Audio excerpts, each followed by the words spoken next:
Now to the small town of Tyler in the east of Texas in the US. It's the scene of a law case that could have huge implications for the future of the World Wide Web.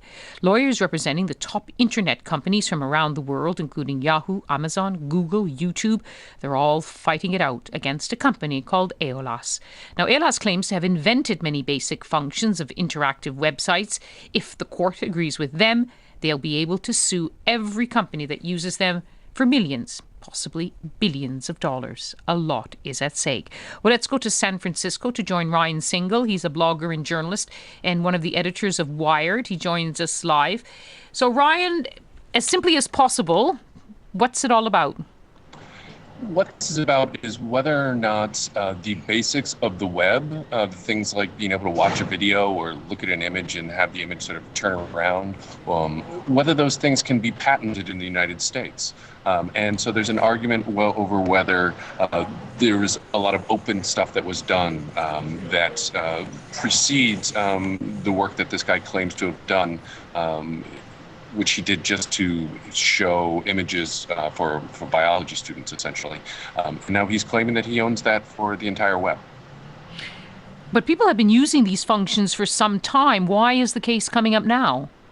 The U.S. patent system works slowly. So this company was able to gain a patent and was able to successfully sue Microsoft Internet Explorer and won a verdict worth hundreds of millions of dollars. It was $571 million US dollars.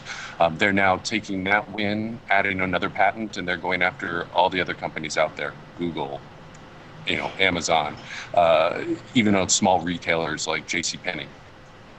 Of course, it shatters, for some of us, our image of the beautiful web that Tim Berners-Lee, the British father of the web, who gave it away free. Now, he appeared in court on Tuesday to testify. What did he say? He did. It's the first time he ever appeared in court. And he went there and he said that the web, who owns it? We do. He was asked, why the web took off. And he was like, it's not so much about that it was the magic idea, but because I persuaded everyone to use the same standards. So he's there to try and prove that these ideas were in play, that they aren't unique. And in fact, that there was what's called prior art, which means that somebody had done this before the person who patented it, which invalidates a patent. So that was his, but he really tried to be, there persuading a jury that we own the web, not a random patent holder. Now, I don't know if a blogger like you is also a better, Ryan, but what do you think? Do you think Aeolas has a case they could possibly win? I hope not, but they did win $571 million from Microsoft in a court case like this.